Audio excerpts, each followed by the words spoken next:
Hey friends, welcome to this episode of the Patchwork Revival podcast. This is the podcast that celebrates the generational connection we find through quilting. I am here today with my friend Bri. Hello. Bri was a guest on episode 3, and in that episode we talked all about your quilting history, who you are, what you love to do, how you learned to sew, and what you do now. Yes.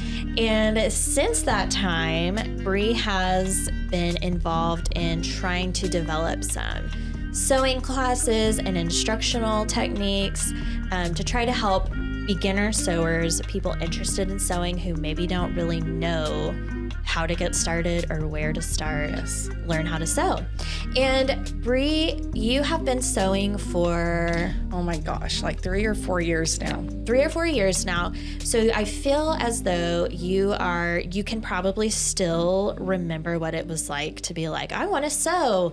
Now what? Yes. I think a lot of us who have been sewing or quilting for a really long time, I don't really remember so much how I learned. I don't remember what order I learned in.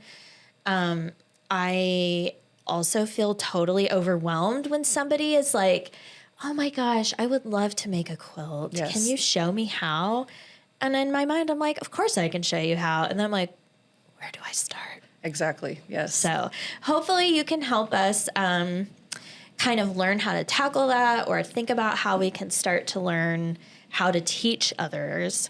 Obviously, people have different learning styles, different things they want to learn, but I think it's a great thing to think about and consider because most of us kind of appreciate and understand that quilting and sewing in general is sort of an art that's been passed down almost like through oral history over time. And then obviously now we have YouTube and instructional classes in person or online or however you want to do it. But Which is how I learned. YouTube University. yeah, so many people love YouTube. There's so many great sources out there, but it's not everybody's cup of tea. And I still have tons of people come and tell me how much they want to learn how to quilt. And I'm like, yeah, okay. And I'm like, oh my gosh, I could go on for years about this. So let's just say somebody comes up to us and is like, hey, I want to learn how to make something like this. Okay, let's hold this up because Bri made this little strawberry. It was inspired by a project on Instagram. Yes. Got some scraps from a friend online. Isn't that cool? Did. Scrappy Happy Strawberry. Isn't it cute? The cutest patchwork. I love it. So someone's like, I want to make that. It's not a huge quilted project, but it's definitely a full-on like quilt. Yes. So what do you think? Okay, my first question would be do you know how to sew? Can you sew a straight line? Let's just say no. Somebody's like, Okay. no, I can't even do that. All right, well, we got to start with the basics then. Let me teach you how to sew. And I have had people, come to me asking about quilting or where to start sewing. And before I put together a sewing class, I had a hard time telling them, where to start because I had a hard start. I pretty much taught myself how to sew, and I would look for projects in thrifted books. And that turned out to be pretty difficult. I kind of would just try to sew something without knowing if I was going to be able to actually finish it. So lots of unfinished projects when I first started sewing. Now that I, have some years under my belt, I think I have a pretty good idea on how to show someone else how to sew and where to start. Yeah. And, I think that you've got to start with the absolute basics. You've got to learn essential sewing skills, like how to sew a straight line, how to backstitch, how to pivot. Once you can do that, you can do mostly anything. Mostly anything. Yeah. And it's great, I think, also to just remember that no sewing project ever will be perfect. So even when you're teaching someone, you do not have to teach in a perfect way so that they're going to have a perfect finished product, but it should be good enough that they feel like, oh yeah, I could do that and I can improve on it. My objective for the class was to leave with a finished product. Okay. And everyone did leave with a finished tote bag. Perfect. So, what would you start? Do you think that people should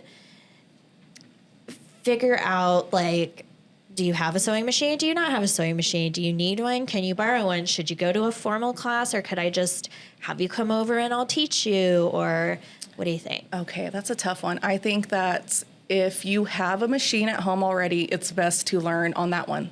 If you're intimidated by the machine that you have at home, I think that you should send me a message and we can work on something together. I can teach you how to sew on the machine that you already own, because that's the best one for you. But if not, I would recommend, finding an authorized dealer in your area and buy a machine through them. Most of the time you can, what's the word? I might have lost for words right now. A lot of times they'll do like an introductory tour almost of like, this is how you wind a bobbin. This is how you load it. This is how you thread it. And that's really all you need to get started. Exactly. And if you're buying a machine through an authorized dealer, it's going to come with warranty. You can always call them for questions.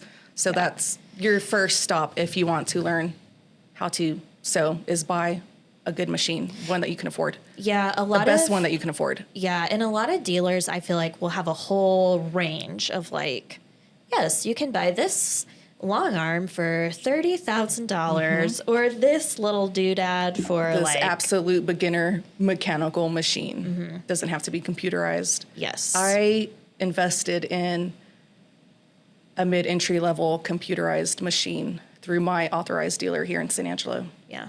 To get my students started. And it was great. I do not regret that one bit. We had minimal threading issues. Perfect. We were able to adjust the speed on the machine, so it worked out great. Yeah. Both of us love old and vintage kind of stuff. And actually, you can go online and just Google the model of any machine, and like almost every single time you will find a manual, like a PDF, at least a scanned version of a manual. So that could work, but if it's like on Marketplace or dropped at a thrift or something, you don't really know what condition it's going to be in. You're still going to have to invest in like probably having it looked at and repaired or oiled or something by like a... I would save yourself the trouble and skip buying a used machine from a thrift store or something, especially if you don't already know how to sew, because you're going to have a hard time threading it, troubleshooting the machine, or your threading issues, and the machine may not even work properly. So I would avoid that. Yeah, I feel the same way. I feel like it's almost like, unless you are a mechanic or you have an interest in learning the mechanics of like something of that sort, just go buy an affordable new vehicle instead of like one from somebody's garage off the side of the road. That I agree. You just don't know what you're doing. So, okay, we agree on that. So we could probably guide people, or here's a thought too. Let's say it was like just one person approached you. They didn't really have a machine. You were like, well, this is the kind of machine I have.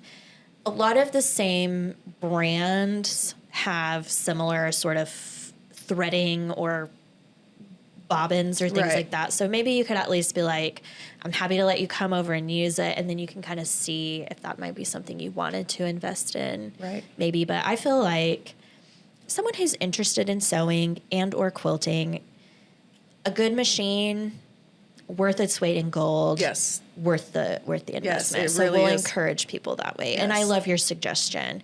Go to your local dealer, because they're going to have so many resources for you. They really are. They're going to tell you, which is going to be the best option for you. Yeah, just knowing what you want to do. Yes. Sometimes they have really killer deals. They really do. I got a killer deal on the machines that I bought for my classes. Yeah. I happened to buy them all on sale. So perfect. Yeah. Okay, so let's just walk through what comes next. So it's like, okay, I have my machine. I thread it. I'm ready to sew. Now you have to do fabric. So yes. So I think any sort of quilting cotton is an excellent beginner fabric. It's easy to work with. You're not having to worry about, you know, the stretchiness of the fabric or how thin it is. You know, usually you can just start sewing at the tension that your machine's already set at. With the needle, usually that it already has on it. Exactly. Yeah. Yes. And there's some things that I think I can't get too caught up in because I'm like, you know, I'm pretty sure I never really thought about the needle on my machine for like years. Right. And much less like changed it. I was like afraid to change my machine needle. Yes. So that might be something, I don't know. I feel like if I were to just start teaching people, I would just totally overwhelm them by like trying to give them too much information at once. So, you know, I told my students that I sew with a variety of needles, and you will definitely need a variety once you get used to sewing and start working on different projects. I had a little graphic that I printed out from Wawak.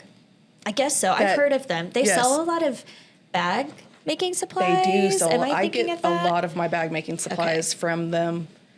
They had a nice little graphic talking about different needles, and that's just an easy way to, you know, show your students that there's different types for different projects. Look over this and then figure out what you want to use. Awesome. We should link that just to kind of show people. I mean, there's so many resources out there and you got to pick what you like, but There really are. that one's really good. I should probably read that. I should refer to that. I'll leave it for you. Yeah.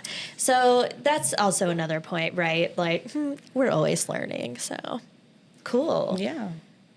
That's so good. Okay. So how do you, I think personally, I agree with you. Obviously, I'm biased because I like to quilt, and I would probably be doing like some sort of quilted project or like your beginner tote pattern that you have. It's called the Texas size tote pattern. We have some examples here. Mine is sitting on this back shelf. I did a quilted version because that's just who I am. And then This tote is so you. I know, it really is. And then there's where's the other one? Oh, it's right we here.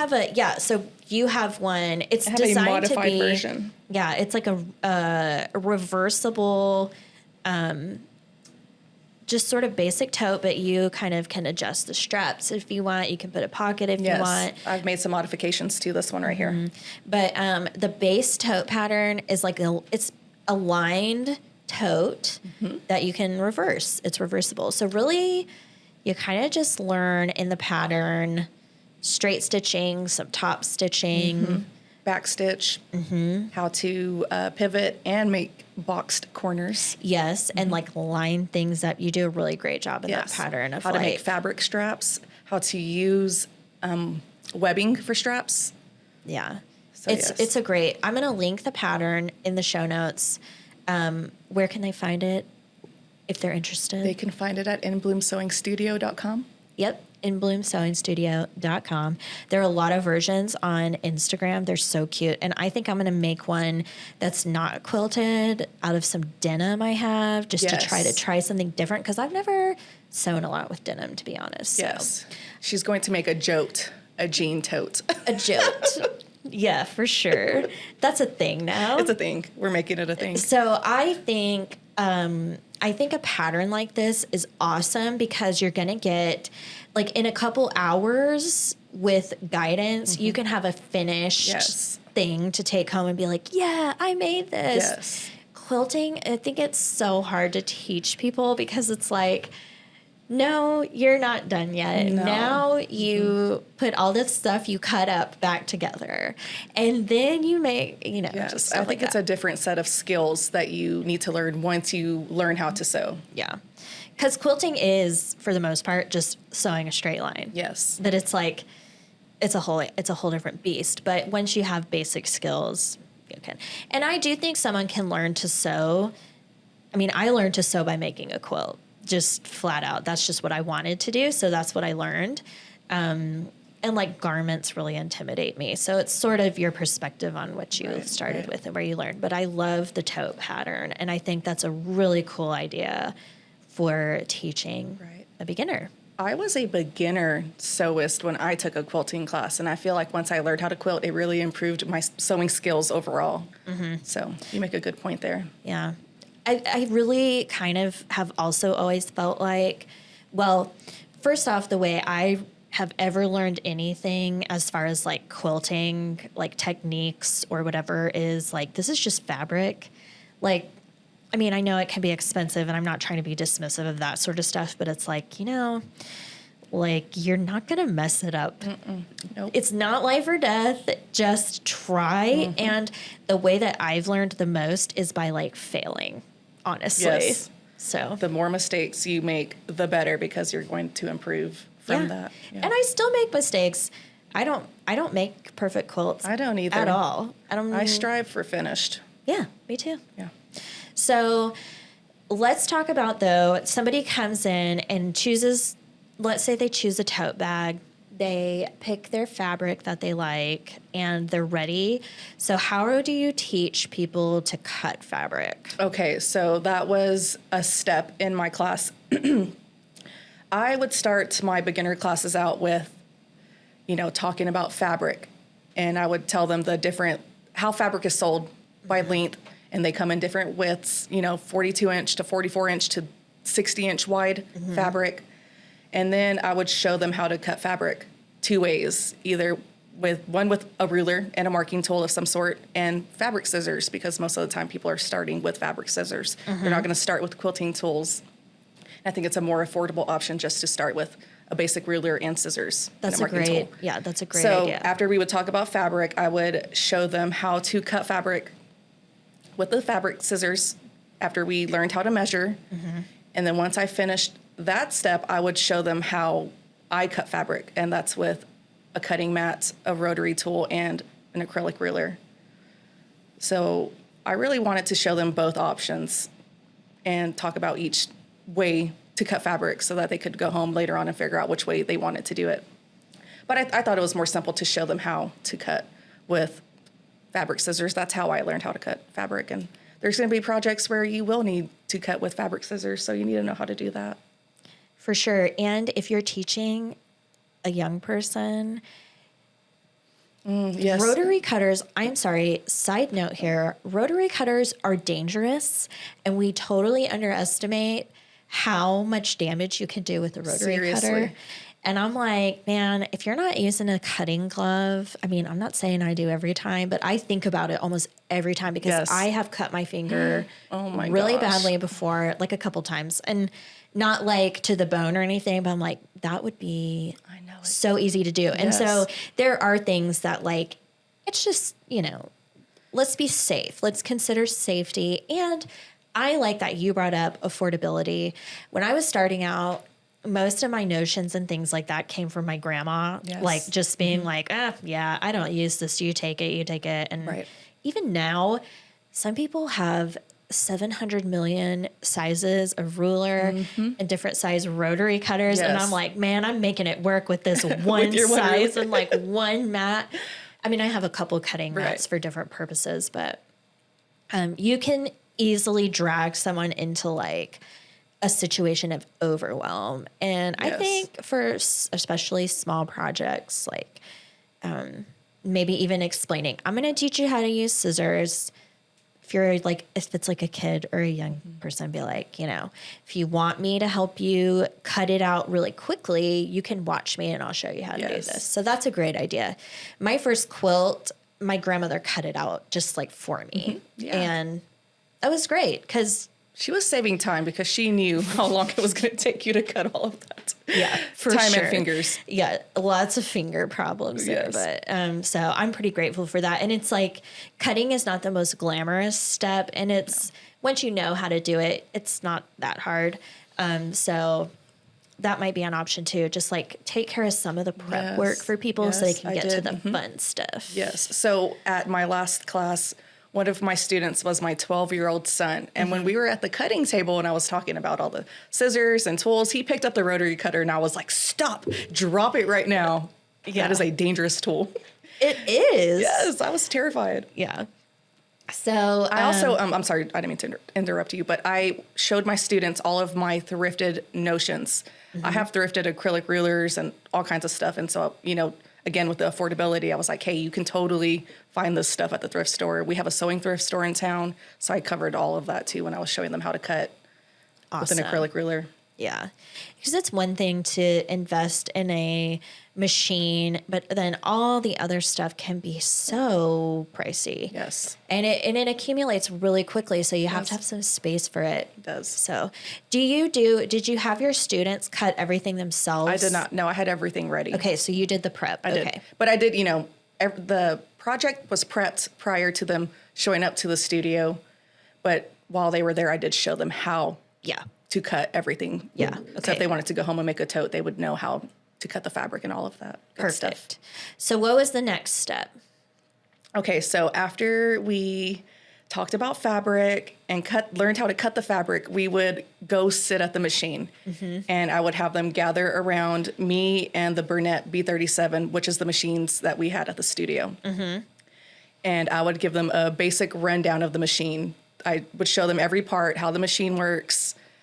I would show them how to thread the machine, how to wind a bobbin, all that good stuff.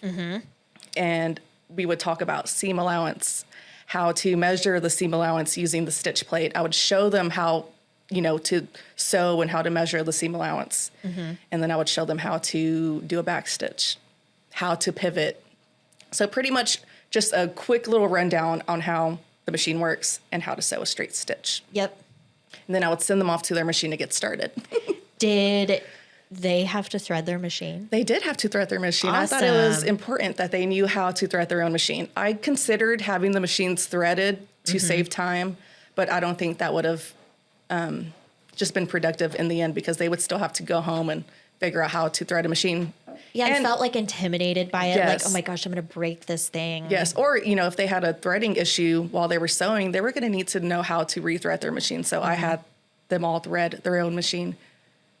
Good. Yeah, it went great. Yeah. Awesome. Very little troubleshooting issues. Perfect. Yes. So then they got a copy of your pattern? Yes. As part of the class. Yes. And then did you just be like, okay? Or did you walk them through step by step Okay, so of the pattern? my first class, we did the Texas size tote bag pattern. And that proved to be kind of difficult for an absolute beginner who's never sat at a sewing machine. Okay. The bag is kind of large. Yeah. They don't really know how to maneuver or manipulate fabric well enough To cram it through. They've never pinned fabric. Yeah. So that Texas size tote bag class, everybody left with a finished project and they were so excited, right? Yeah. Okay.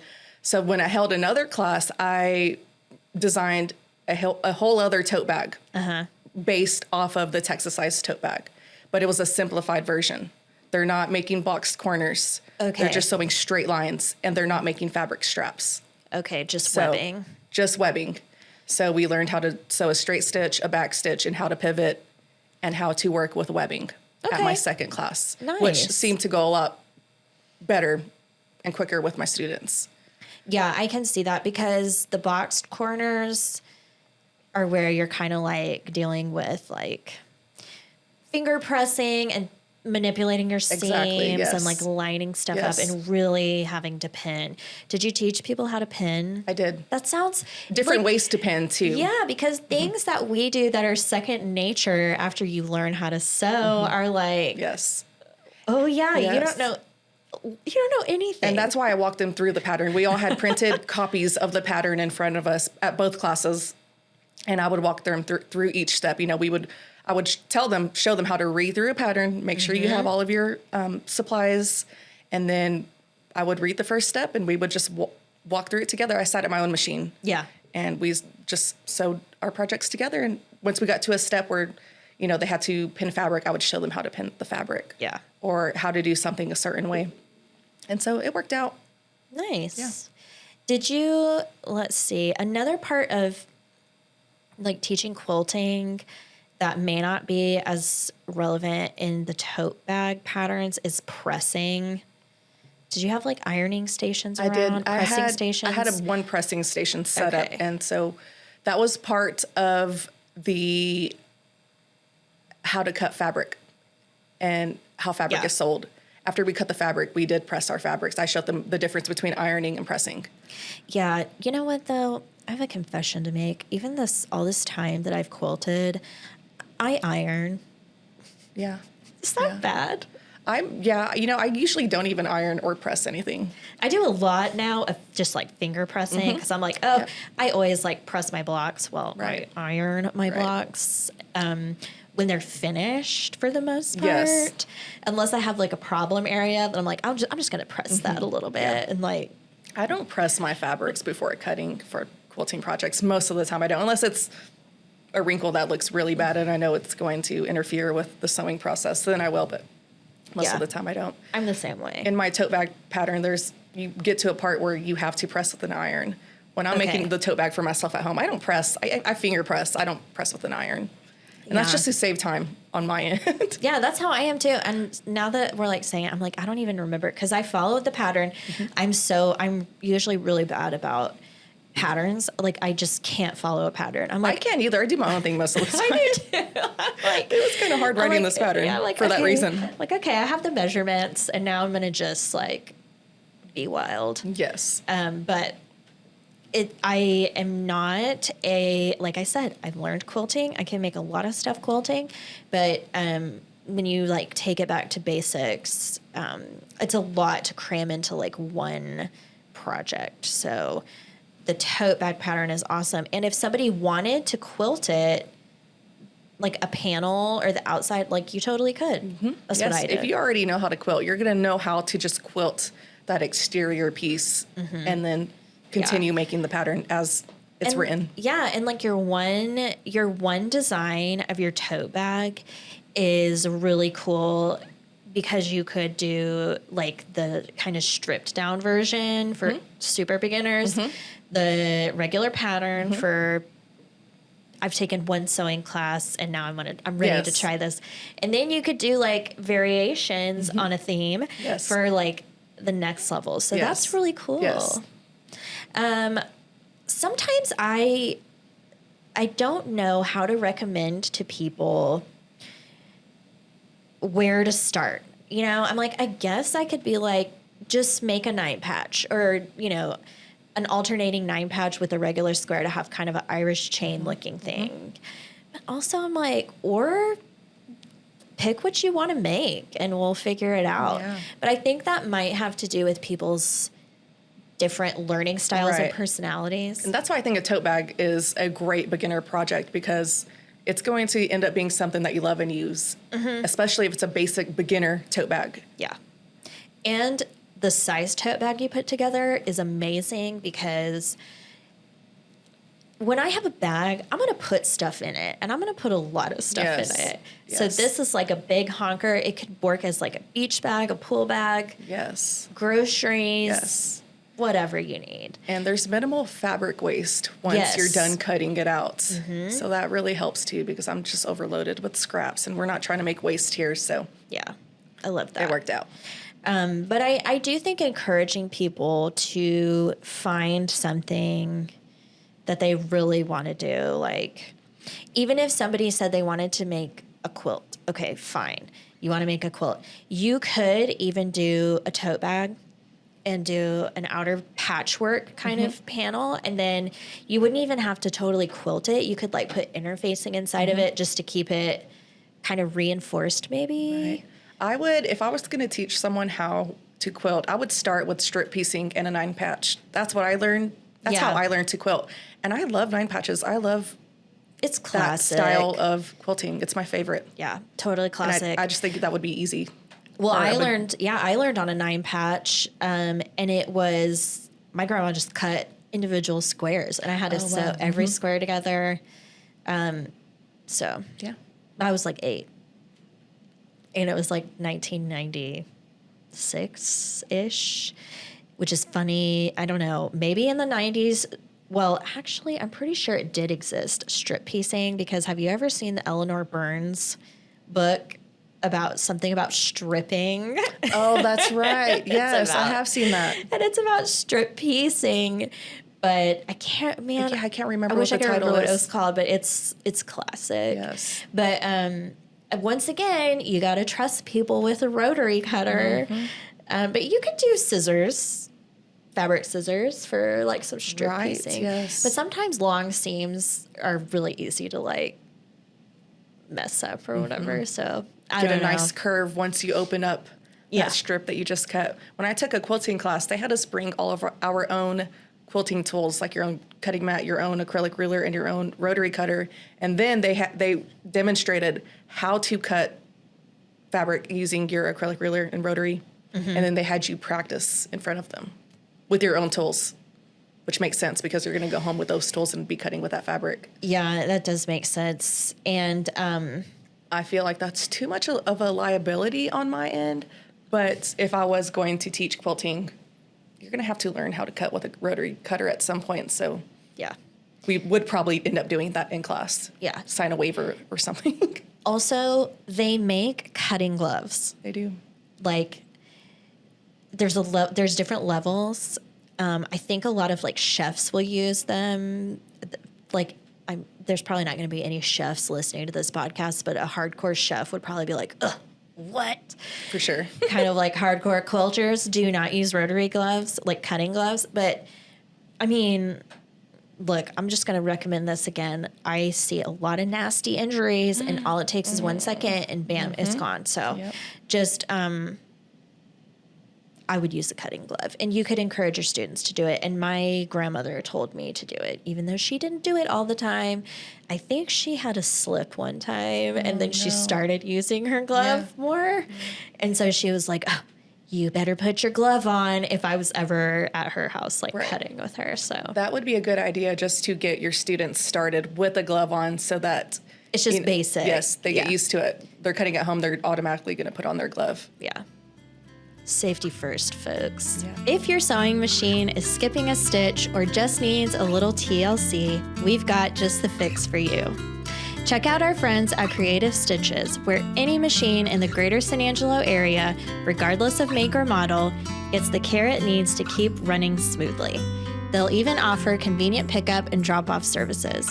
Give them a call at 325-895-8523. That's 325-895-8523. Keep your stitches neat and your creativity flowing with Creative Stitches. I think all of that.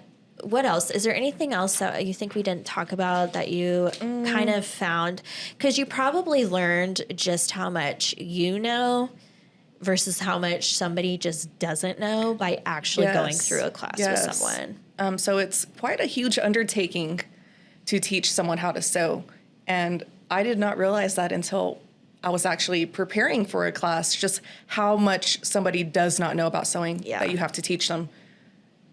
Even all the sewing terms that you had to know. I made a list and defined them all and handed them to my students, and we briefly went over it.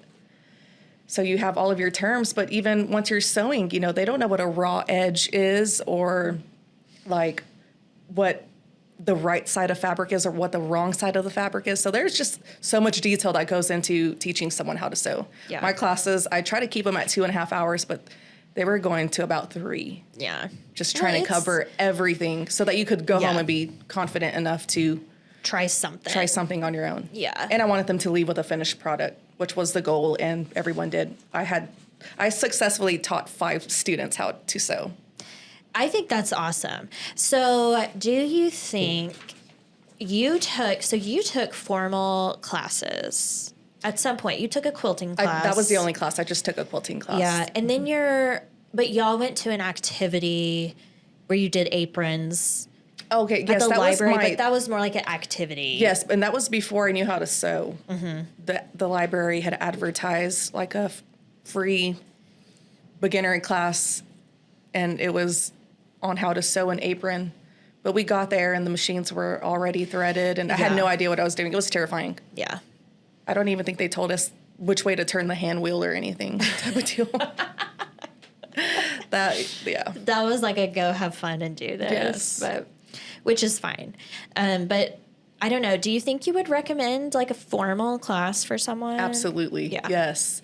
We had fun at our classes, and, you know, everyone left knowing how a machine works, how to thread a machine, how to sew, and left with their own tote bag that they made. Yeah, and left with their own tote bag, and like you said, some confidence. Yes. And some skills to go try whatever they wanted. Yes. I think that this is an important thing to remember, is that even though we quilt, let's say, you could still make a bag because you know how to straight stitch. Yes, absolutely. You know how to work your machine. You could still make, I mean, look, I'm speaking out of both sides of my mouth here because I have not sewn garments. I'm pretty intimidated by it, but I do have some patterns because I'm really intrigued by it and I'm a little fascinated by it.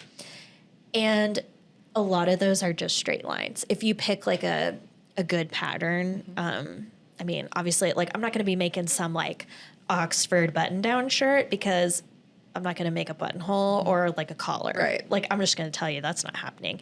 And the idea of sewing like a sleeve into, I'm like, that seems like too much for me. But I could probably figure it out. But You definitely could. But like someone who could sit and learn how to make something like, yeah, I made this tote bag. Why not make a little pair of like elastic waist skirt or shorts or whatever? Totally, totally doable. So I think that's important to remember, is that we have a lot of like overlapping skills and knowledge. So teaching someone just the bare bones, the bare basics. I'm trying to think. The way I learned quilting was on a small project, like a tiny little 9-patch.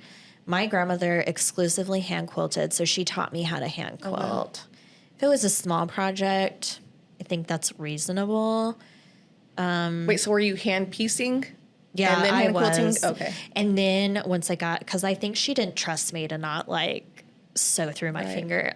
She had like, and I'm sure too, that's how she learned. So she probably was like, you better start, you know, how like the old school education is like you start with the like minimal and then you get to work your way up to. I think that makes sense. Yeah. If I was going to teach my child, I would want for them to learn how to hand sew. You think? First, yes. Well, especially something like patchwork. It's not like a tote bag that you're going to be using. Like, I mean, if I was hand stitching a tote bag, it would just fall straight apart. Oh, probably. Yeah, for sure. I would not want to hand piece a bag. No, I would not. And I remember following an account, and she was hand sewing garments that she like wore. Oh my gosh. And she was doing all these like amazing like stitches, like back stitching and all this stuff. And I was like, I'm not going to do the most when there's a faster and efficient way of sewing. You're not going to see me doing any of that. Yeah, me neither. But I think it's, I think like young kids, I mean, I was like 7 or 8 when, you know, my grandma just taught me how to do a needle and thread, and like she did most of the cutting stuff for me. And most kids, they just really don't have the attention span to sit at a machine long enough. Even my 12-year-old, he got up a couple times and walked around and, oh, this is hard, you know? And so, and he's 12, he's almost 13, and he was just kind of like, but he was excited once we were done. Yeah. I feel like that even when I'm in the middle of a project. I'm like, why did I do this? I don't even like it. It's like a cycle. Yes. And then I will start finishing it, and I'm like, oh, I guess it's not so bad. Yes. And then I finish it, and I'm like, yeah. Yes, I love this. I feel that way with every single quilt. I'm like, why did I do this? Oh my gosh, I hate it. And then once it's finished, I'm like, oh, I love this. Why did I think that? I know. I have times where I'm like, this fabric is horrible. The colors are horrible. I'm doing horrible work. Why? And then I'm like, no, this is pretty cool. I think it's because it just takes so much energy and time, but somehow I still love it. I know the feeling. I keep admiring your strawberry. I love this idea. So I was trying to remember like my first quilting project. I think for me, the hardest part of quilting to actually like perfect was putting binding on, because the corners were totally mysterious to me. My most difficult part is joining the binding strips after the binding's been sewn down on one side. Oh, man. That's the worst. I never get it done on the first try. Okay, well, I used to not until the last like 2 years because I found a method that's like, if you do it the same way every time, it's foolproof. I'll show it to you. And I don't make enough quilts to practice binding that often. So every time I finish a quilt, it's brand new all over again. Yeah. I think that was my problem. And then I just got totally addicted and I was like still just like cranking these babies out. So, also, I think important to remember and consider is that there are different ways to do the same thing. And so I love what you said about teaching people different ways to cut, different ways to pin. I think showing people what you know is great, but being like, there's other ways to do this and you can do it like this or that, or. I try to. Yeah, I think that's awesome because then it gives people a little bit of maybe empowerment to try their own thing. Right. I think that's the biggest thing maybe when we're teaching people is just remembering what we're actually doing is just encouraging their own creative journey because that's like what it's all about. Yes, exactly. So I think I'm trying to think because I've had recently people be like, you should have quilting classes. And I'm like, Yes. But I think maybe if someone wanted to make a quilt, I would first off probably just pick like a block or something to put into a tote bag or a pouch. I don't even know where I'm going with that. And then just have a small little thing and be like, well, this is going to have to be like 3 or 4 sessions of like prep because prep is a big thing. Or you can buy a charm pack, 5-inch squares already cut out. Yeah, there you go. That's look good true. Together, and then teach them how to sew all of those together. Yeah, just sew it together and then make your quilt sandwich, which is also, that's hard. I'm still trying to figure out my favorite way to do that, and I don't have a favorite way because I just don't like doing it. Basting, just don't love it. Nope. I still tape it to the floor in my living room and crawl all over the place. That's what I do. But do you spray or pin? I pin. I do too. I don't like that spray. I feel like, speaking of dangerous, I'm like, that is a lot of fumes. That is a lot of fumes. You can use Elmer's glue. I've seen that, yes. I've done it. If you're going to wash something, because you'll have like little hard spots. But I've also thought, what if you did half glue, half water, and like a spray? That's a good idea. Yeah. Yeah. Super cheap. You have to let it dry, but you could probably set it with You really could. middle heat iron kind of thing. So I don't know. Maybe we're also just going to invent our own ways to do things, and I think that's pretty cool. Yes. I do remember my mama teaching me certain things, and it was like, this is how you do it.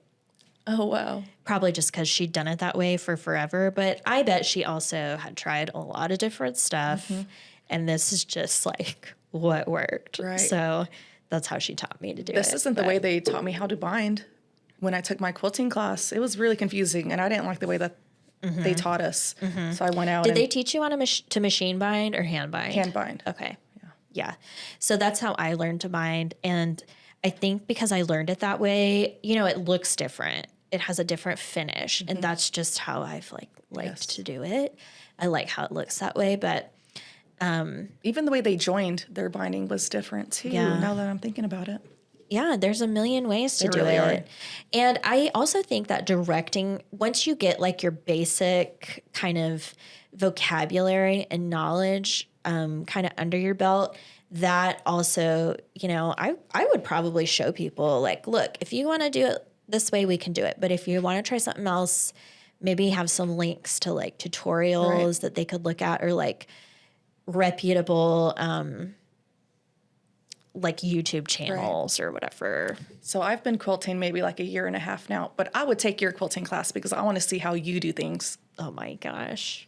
Because I Pressure's wouldn't be on. confident enough to teach someone how to quilt just mainly because of my binding. My binding looks fine here, but I don't think I could. This binding is beautiful. I feel like I got a tutorial from you about how to do this, and I think I'm going to try it. I'm going to try it on a project because it looks really good. The way I've tried. So I have tried to challenge myself to like just do some different things. Because if you know how to do things in a variety of ways, you could teach people.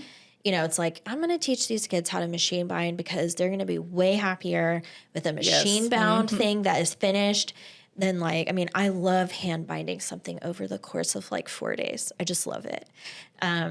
But, you know, sometimes it puts you in a pickle.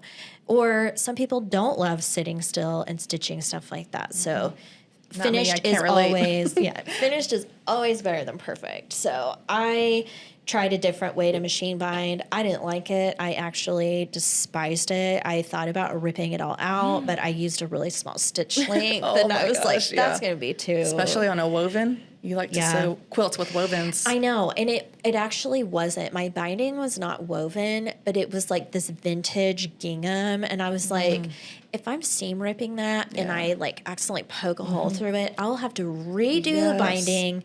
And I would be angry. So that type of fabric is super thin, especially if it's fabric. I mean, vintage. Yeah, it was very thin. And so I was like, okay, well, I'm going to just accept this as my skill level right now. And I'm going to just do it better next time. There you go. So that's kind of part of it too. I think being open and honest about like, you know, I don't make perfect stuff that I love is an important thing to do with people. But the people who I've had reach out to me and be like, you should show me how to quilt. I'm like, yeah, okay, I will. Just when you find a pattern that you like, tell me. Because there are a lot of like free quilt patterns for beginners. I don't think you need a free pattern, but usually I think they tend to be pretty simple. More basic, yes. Yeah. Beginner friendly at least. Yeah, or like blog posts that have, you know, tips, tricks, stuff like that. A video would be nice. I think videos are, like, I just remember, I remember my grandmother showing me how she, like, turned her corners. And she was like, well, you just do it like this. And then she'd have this perfect, like, binding corner. And then when I tried to do it, it was, like, a mangled up mess. And I was like, man, I, like, wish I had a video of her hands, like, doing that.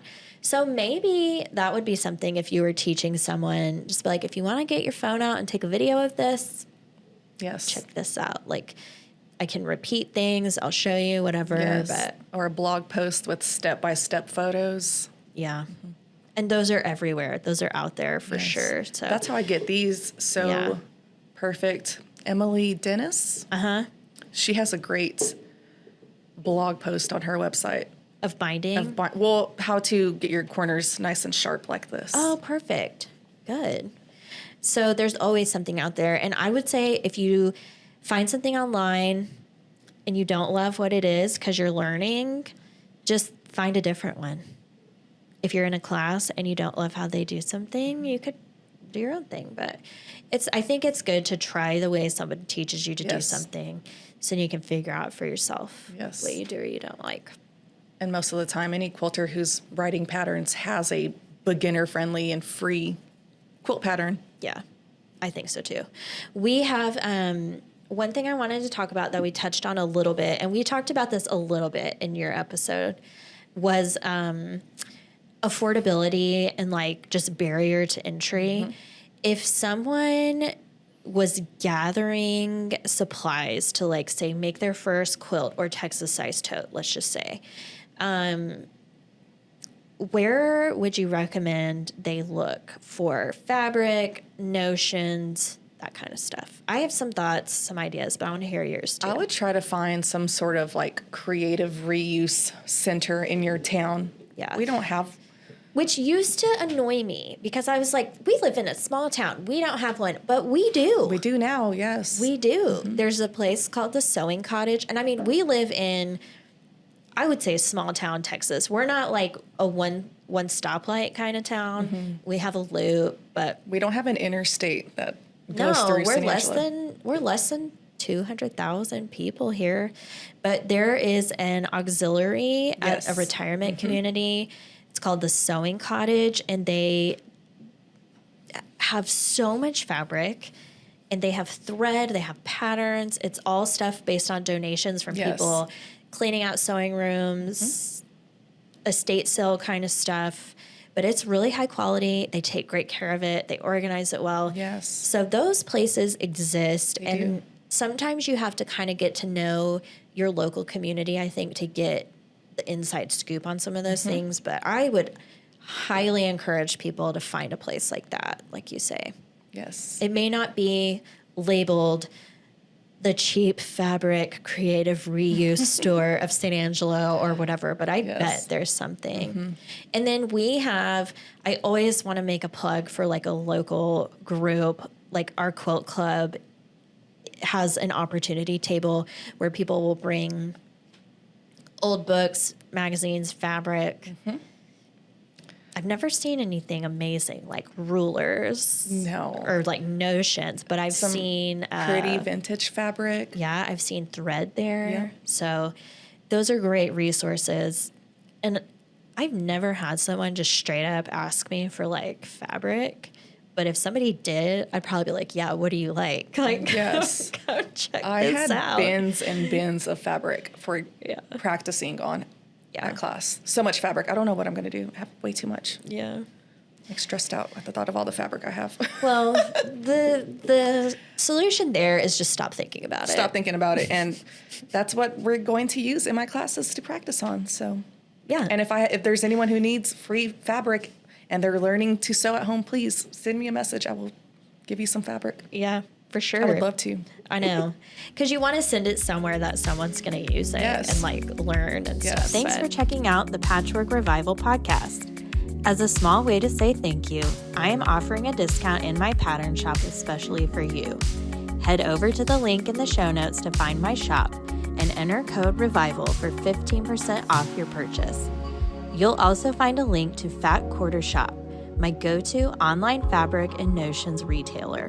By using this link, a portion of any purchase you make will help support the making of future episodes. Thanks for supporting the Patchwork Revival podcast.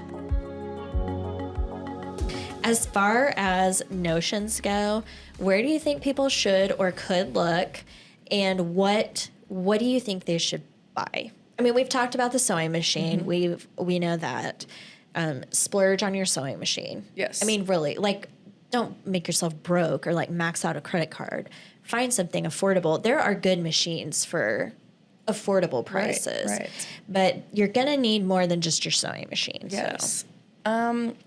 Well, I started sewing or cutting on a Fisker's cutting mat from Walmart, and I love it. It's still my favorite one to this day. Okay, so what I was going to say is that Walmart has good stuff. They still have a sewing section. They really do. They do have fabric there.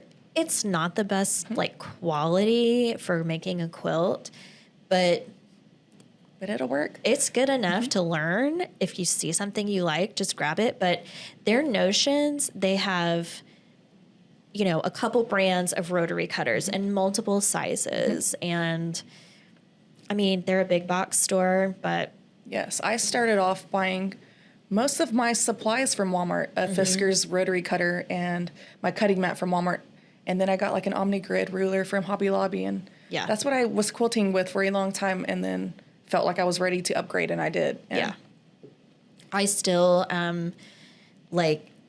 Hobby Lobby has, some people have really strong opinions on supporting them as a business, and you don't have to. But any big box store like that usually will have coupons, and you can get some good stuff. Yes. They have designer fabric, Robert Kaufman fabric there. Yeah, you can use for quilting, and their every fabric, other week they have a 40% off sale. Yep. Yeah, affordability is it is important. I think it makes you. If you're like, I got this for a good price, so if I mess up, it's going to be okay. Right. Yes. But I've quilted for a long time. I quilted in smaller spaces. Now I have much more space that I can like kind of own and claim. But I do think if you're quilting and you're going to be using or even doing a tote bag pattern, get a big cutting mat. You can kind of like slide it behind a desk, a table, something. Right. But it's really hard to cut fabric. You have to be able to like lay it out. Right. So Yes. I would say if you, especially if you can find like a coupon, get you a good size cutting mat. The Fiskars ones from Walmart are great. I just bought a mid-sized one yesterday, like a 23 by 18 or something like that, but basically what I have is a big mat, like what are they? 36 by 20, like a big one, Right. tabletop one. And then 36 by 24, I think. Yes. And then I have like an 8 by 14 inch ruler. And that's what I cut almost everything with. Oh my gosh. I know. Because I have a longer one, but when I try to cut yardage with it, I slip. Like I drift. And so I just fold it and I cut that way. At the quilting class, they taught us how to move your hand as you're cutting along the ruler so it doesn't slip. But I mean, I slip every time, so. Yeah, I know. I try that. And Do like, as I say, not as I do. yeah. I just have crooked stuff. Like it's fine. You can't even, you don't even notice it once the quilt's washed. And It's whatever. in the seam allowance. We'll just go with that. But I think these are great tips. Let's talk though, like if someone needed a little basic shopping list, we talked about cutting mat. I would get a rotary cutter. I have a little graphic here where I talk about basic sewing tools and then other helpful tools. So as like a basic beginner, you only really need a few things. Yeah. But if you think you're going to get into quilting, I would, definitely get a rotary cutter, cutting mat, an acrylic ruler, fabric clips, a cutting glove. cutting glove. Yes. And then you would need other things too, like a walking foot for your sewing machine. May or may not, come with it. I don't know. I don't know. Do machines come with like walking feet? Might just depend. It depends on the price that you're paying for the machine. Yeah. But basic beginner machines do not come with a walking foot. Okay. See, she knows so much. My Bernina 770 came with a walking foot. I have a FAF Performance something. I don't know. I've gotten it so long ago I can't even really remember the model, but it has like a built-in functionality. They call it a dual feed. So it just, you know what? Yes, that's on my machine too. Yeah. Okay. I purchased my walking foot separately. Okay. Machines do not come with a walking foot because even my Singer heavy duty, I had to purchase that walking foot separately. Yeah. But like my IDT feature, I don't have a walking foot. Like I don't need one because it's basically like built into the mechanism of the machine. And I really like that. I think things like once you get a little bit more into it, if you're like, using like a 1/4 inch foot and then changing to your walking foot or whatever you need to do, like just ask someone to show you or help you or Google it. I did not have any of that when I started sewing. That was not part of my basic sewing kit. Yeah. None of that. You don't really need it. I was sewing for a while before I even considered quilting and took the quilting class. And that was a whole separate set of tools that I needed. Yeah.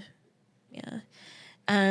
Thread, if someone was going to bust out, just their little sewing machine they kind of know how to use and their fabric scissors and they're going to make your Texas size tote.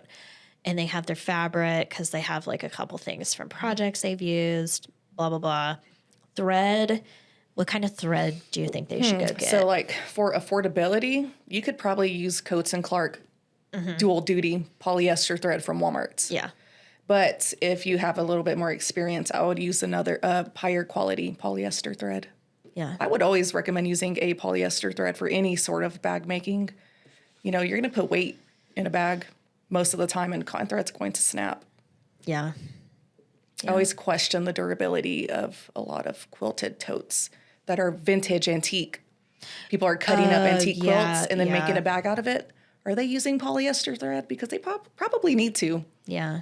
That's a good point. But that's what I would recommend. Awesome. A polyester thread. If you're just starting out, grab some from a big box store like Walmart. Yeah, there's really no shame in like going to a big box store to get supplies. In some places, that might be your only option that you have, and that's totally fine. Obviously, like I value small businesses and local quilt shops and things like that, but they just may not have exactly what you need for that time. And that is fine. Right. It is fine. It is also fine to just ask for help. I think that's the biggest thing. Like, just ask someone. Somebody will show you how they do stuff. Or just be like, you're going to a quilt club, be like, wow, your binding is so cool. How did you do that? Right. And sometimes they'll tell you and it will sound like a foreign language. And you'll be like, wow, thanks. And they'll be like, I can't do that. But I don't know.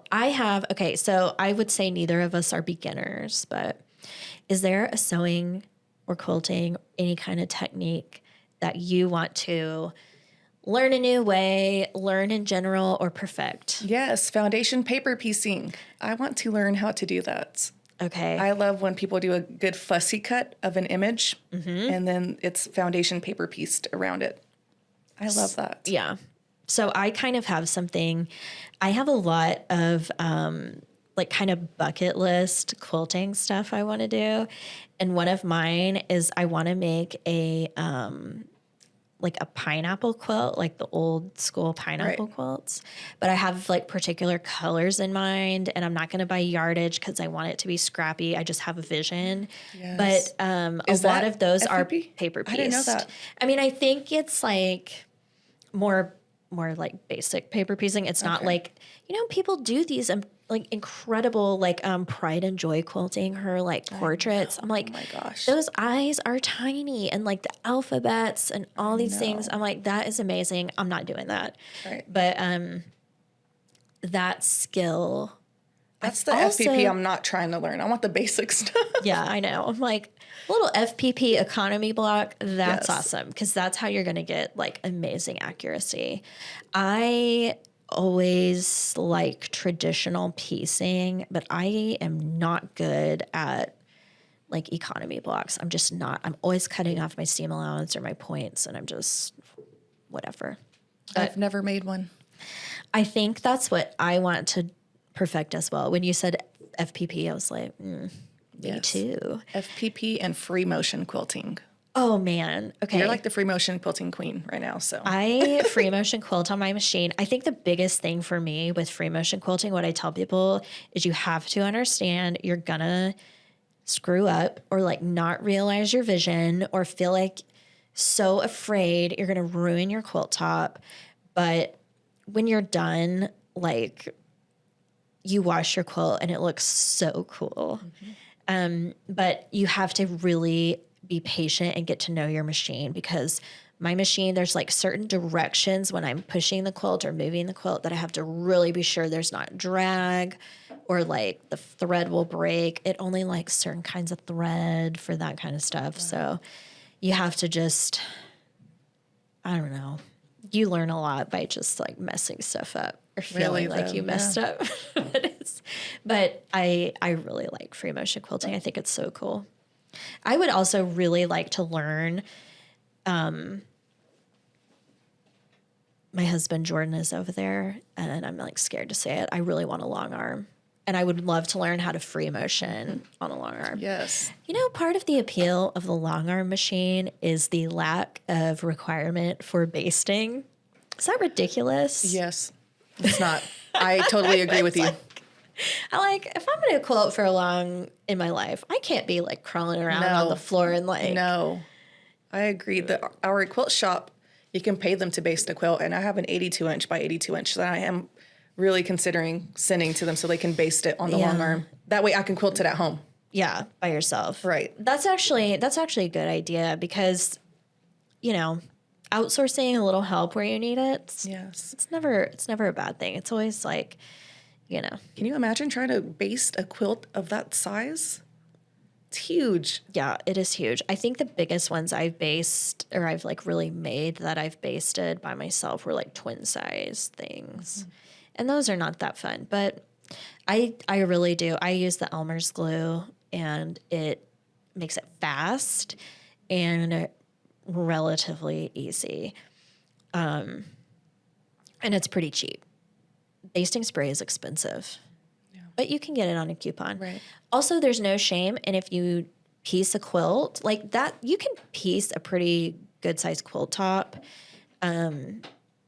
And it's pretty easy. I mean, if you know the basics, you can do that and make your first quilt pretty easily. The hardest part, I think, is quilting it and figuring out how to do that. And that can be super overwhelming. So, of course, there's no shame in like long arming, getting a professional long armor to long arm your quilt tops. I'm saying this, and I've never had a top. Well, I did like a t-shirt quilt, and I had that long armed because I was like, I can't run this like flannel and interfacing and stuff. No. I did like a flannel backing on it. Yeah, I would never do a t-shirt quilt, number one, but that makes sense to send it to a long arm. Yeah. But I've never had a quilt top that I made long armed. Oh. Maybe if I had a quilt commissioned, I would send it to a long arm so that it would be perfect and beautiful. Yeah. But other than that, no, I'm not sending it to a long arm. Yeah. But some people do, and that's a great awesome way to get stuff finished. Some people, I don't know how many still do it, but some long armors offer binding services where they'll, like, I don't think it's cheap, right? Right. Well, sending it to the long arm in the first place can't be too cheap. Yeah. I think it might depend on, well, obviously depends on your size of your quilt, but I think it also depends maybe on like the density of your like panto. I don't know. I really don't know.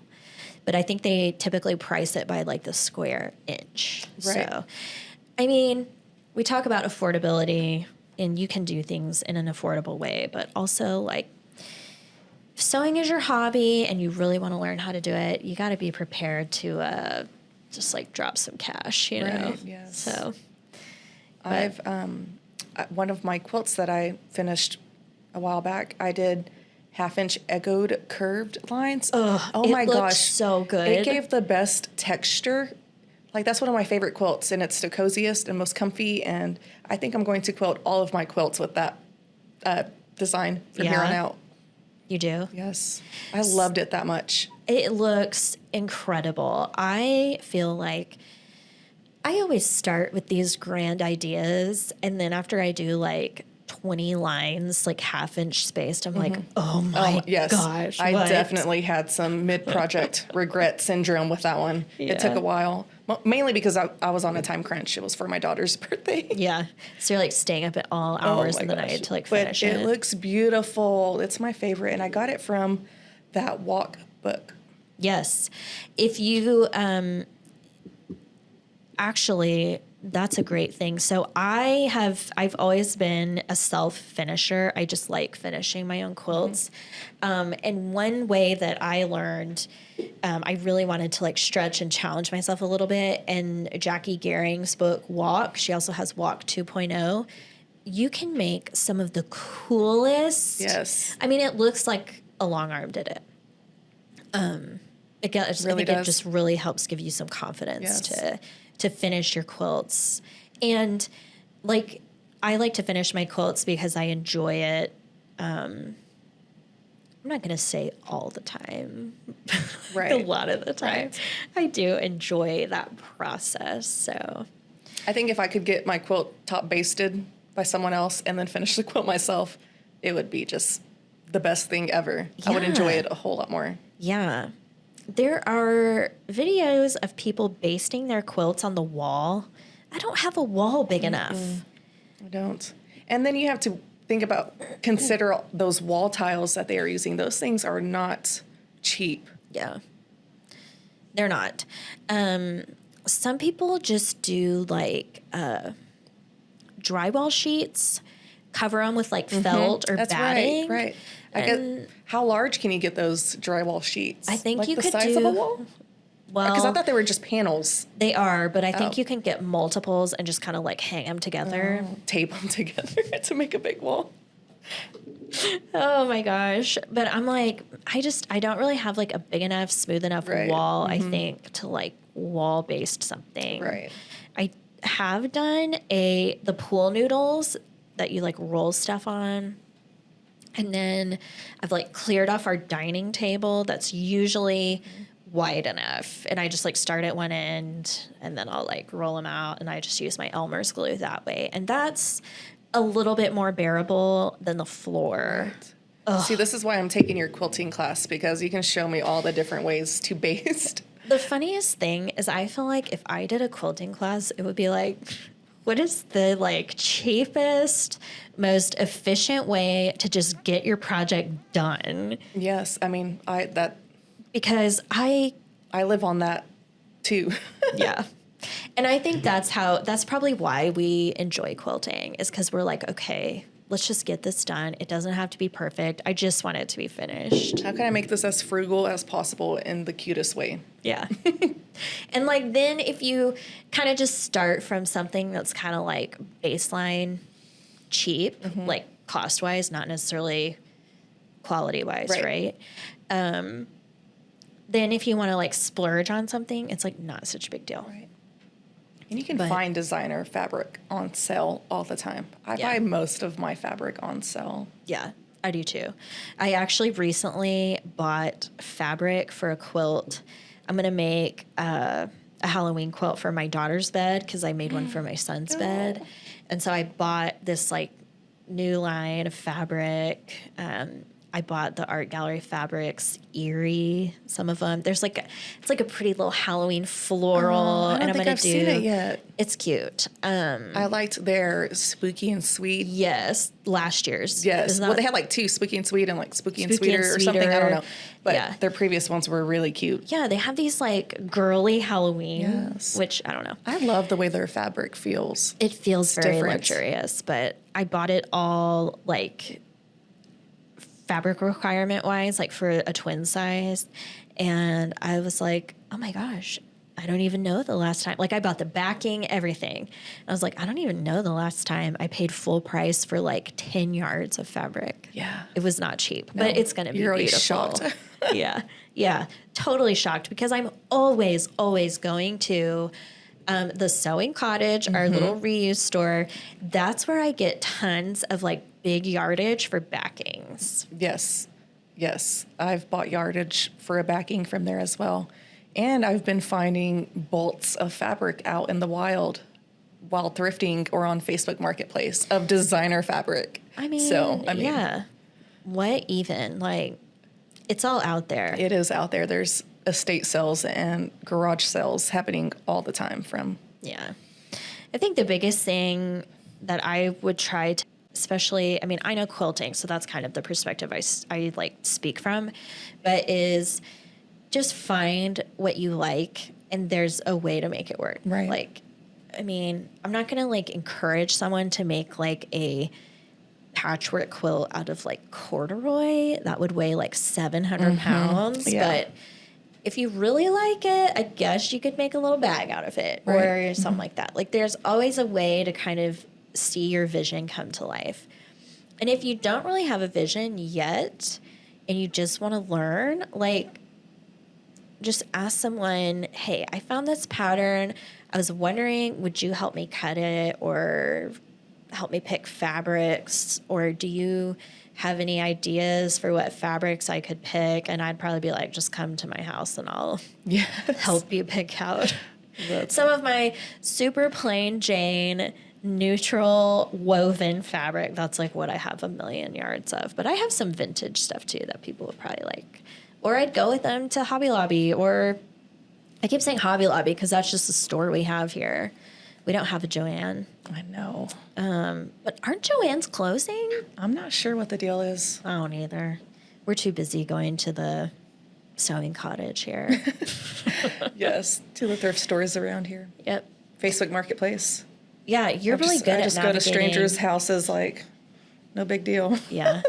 There's this thing I've seen on Instagram about like girls dressing as like dudes to be in public so they don't get like catcalled or kidnapped or whatever. And I'm like, oh my gosh. That's hilarious. Bri should be doing that, going to her Facebook Marketplace hauls. It's usually a sweet little older woman. I know. Who can't sew anymore. And I know. They want to offload their fabric. Yeah, they're like grandkids put it up for them or something. Yes. So I recently found some bolts of Raleigh Blake fabric, and the lady, she just can't really sew anymore. Her health isn't great, and she was like, "What do you need for your studio? I have all this stuff that I'm trying to get rid of."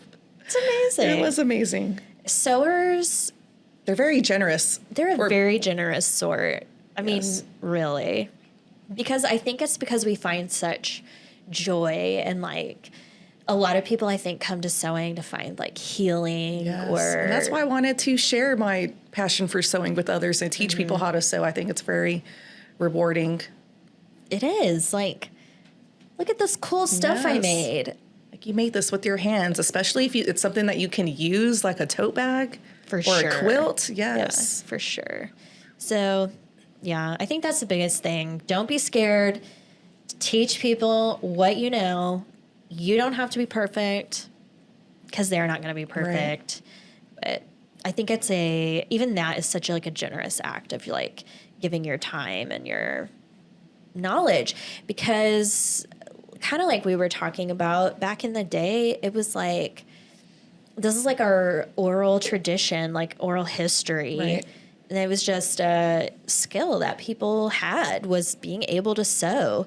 And then people would like share their patchwork patterns or templates or scraps and things like that. And I think it's so cool that we still just kind of naturally, I think so many quilters still have that like passion and that like spirit. It's like, I want to share this with people. Right. Like these scraps on your strawberry came from your Instagram friend. Yes.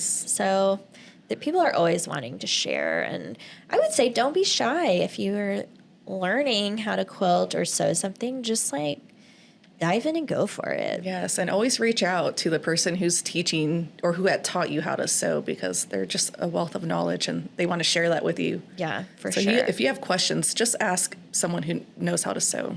Yeah, always just ask. And when in doubt, YouTube. Yes. If it's like midnight because you're trying to finish something and somebody won't answer their phone or whatever, get on the YouTube. Yes, midnight, because that's when we are getting most of our work done. Yeah, I know, because our children are in bed. Oh my and then gosh. you're like half asleep and you're like, but I want to keep going because I know as soon as I wake up, I won't have time to do this. And most of the time I'm making a lot of mistakes because I'm tired and it's late and I can't see that great. And I'm like, wow, I wasted my time even. Okay. I know, I'm the same way. I'm like, okay, I can't rip this seam without like losing my mind. So I'm just going to set it aside. Yes. Well, I think that's all we have time for today, but I think we covered some really awesome stuff. We did. Thanks for tuning in to Patchwork Revival. Don't forget to subscribe to the show, leave a review. Remember to check out the show notes. In the show notes, you're going to find links to everything that we talked about. You'll find links to the other podcast episodes. And remember that the Patchwork Revival is the podcast celebrating the generational connection that we find in quilting. We'll see you next time. Bye. Bye.